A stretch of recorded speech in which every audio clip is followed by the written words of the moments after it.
So if you look at the life cycle assessment of biocomposites and how does it matter for when it's used in real life, first we source the raw material and we need to understand the total raw material specific carbon emission. Next, we would manufacture biocomposites. There is an additional step that needs to happen, unlike regular plastics, which goes into conversion straight away. Once the biocomposite manufacturing is done, then they are manufactured into different products, molded specifically into different products, and then finally they would all have their end of life utility. And end of life could be recycling, end of life could be landfill, end of life could be co-firing for electricity conversion, incineration for electricity conversion, and so on and so forth. If you look at raw materials, we'll have to account for all the renewable materials, whether it is wood, bamboo, or any agri resources, their carbon footprint as a result of that. Whether it is grown sustainably, it has been transported from different locations. So that has to be taken into account. Binders and additives, the polymers that goes into making the biocomposites. So we would understand the total raw material specific carbon emission. And then we manufacture biocomposites. This includes extracting the fibers from the agri resources, then blending them with the binders, and then manufacturing the biocomposites, transport of all these raw materials into manufacturing facility. So we will have a cradle to gate carbon emission for making biocomposite material. However, the biocomposite materials will never go into end of life unless they are manufactured into specific products. So we'll have to account for manufacturing process, be it injection molding, blow molding, thermoforming, extrusion, so on and so forth. So we have to take into account the transportation of material into product manufacturing, molding, pre-processing, post-processing of the material and finished products. And hence we will have the cradle to gate carbon emission of finished products. And for our analysis, we've taken into account co-firing for energy recovery. That is by and large one of the most considered approach if the material is unable to be recycled, and definitely preferred over landfill. So if you look at the values for each of these stages, and first let's look at the polypropylene as an example.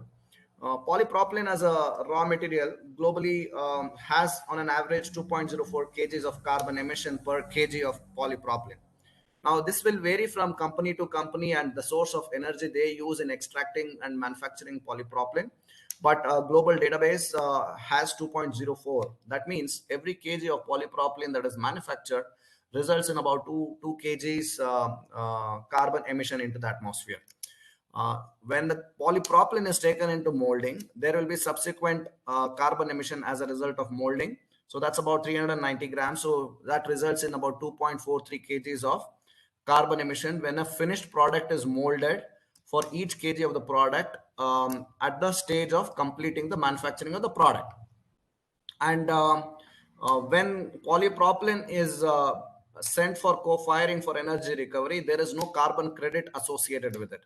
There is no negative carbon as well in ensuring that the material can be used for co-firing and energy recovery. So the cradle to grave carbon footprint also will be about 2.43 kgs. Now, if you look at one of the extremes of polymers such as polycarbonate, there are even more extreme polymers, but I'd like to consider more commodity polymers which can be displaced with biocomposites. If you look at polycarbonate, the manufacturing of polycarbonate is quite energy intensive, and they have a carbon footprint of about 8.1 kg. That's like 4 times that of polypropylene itself. And they also have a additional carbon burden when there is end of life, even with co-firing for energy recovery.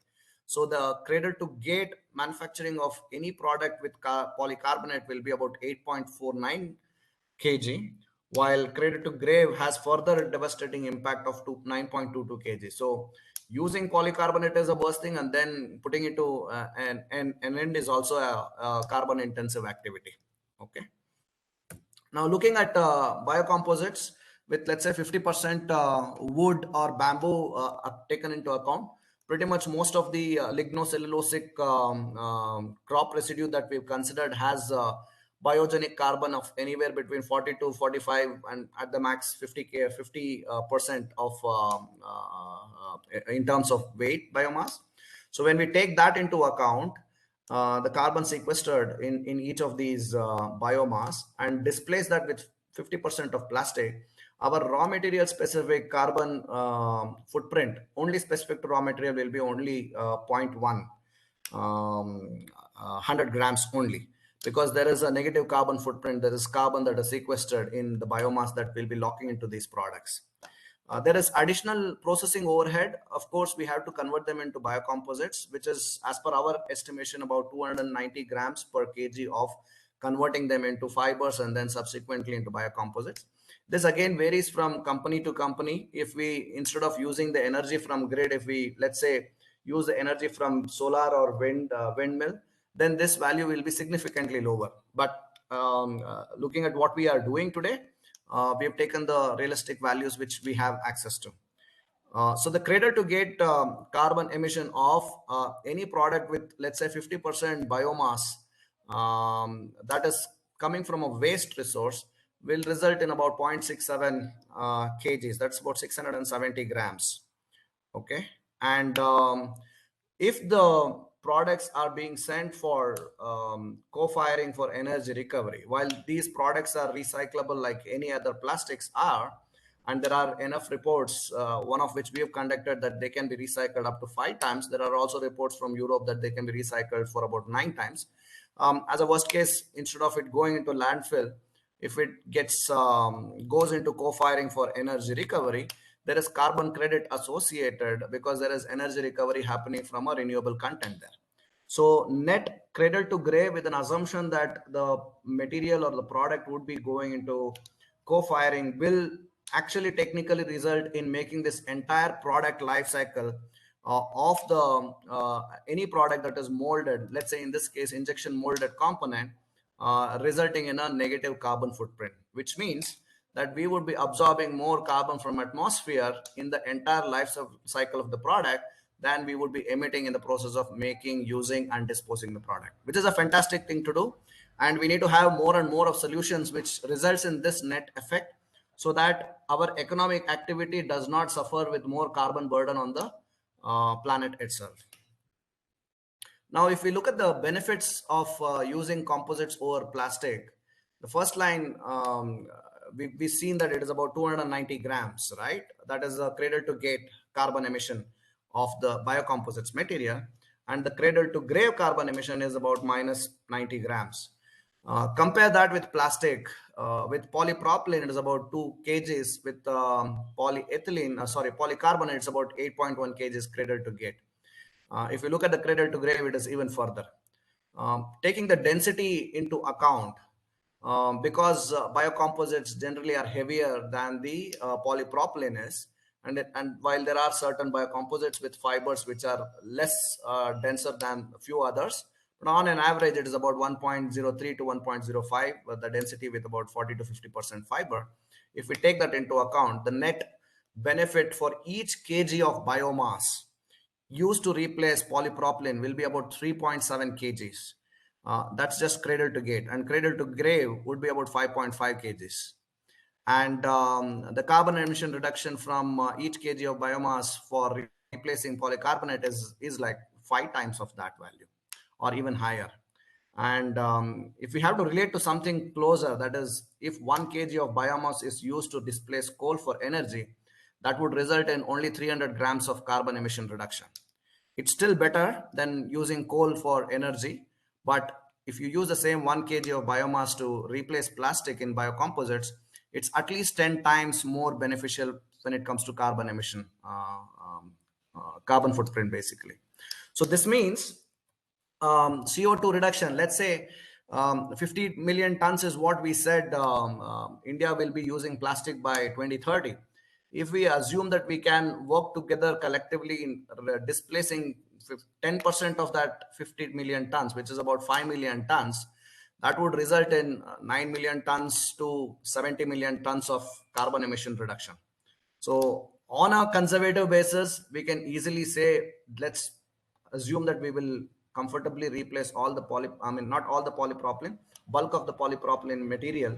And at a conservative level, we should be able to achieve at least help India achieve 1.4% of its carbon emission reduction simply by displacing 10% of the plastics that would be eventually used by 2030. Okay. And this is only assuming that we are displacing plastics.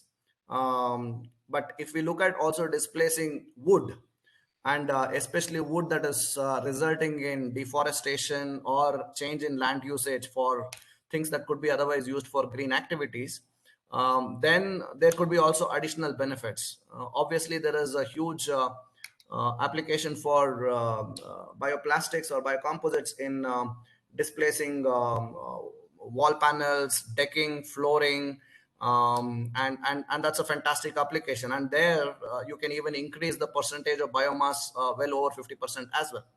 So at a conservative level, we can look at least about 1.5% influence on India's carbon commitment fulfillment by with wood plastic composite or biocomposites. That is something that collectively we can contribute, right? So this is something that I wanted to share with you, that it's an important aspect to work on. While 1.5% seems a small value, it is still a significant contribution, which does not result in any change in lifestyle, or this does not change in the economic development of the country itself. With that, I would like to conclude my presentation.